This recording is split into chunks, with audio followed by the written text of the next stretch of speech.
Mantan pimpinan Front Pembela Islam atau FPI Habib Rizik Syihab berada di Mekah saat FPI menggelar reuni aksi 411 di kawasan Patung Kuda Jakarta Pusat pada Senin 4 November 2024. Rizik Syihab pun turut memberikan pesan kepada para massa demonstrasi.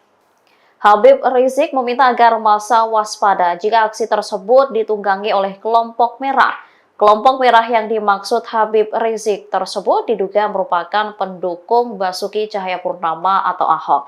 Ditakutkan kelompok merah tersebut menyerang Cawagup Jakarta Suswono dan PKS dengan dalih penistaan agama. Pasalnya, menurut Habib Rizik, kasus Suswono dan Ahok sangat berbeda. Saat kasus memanas, Ahok disebut tak mau meminta maaf.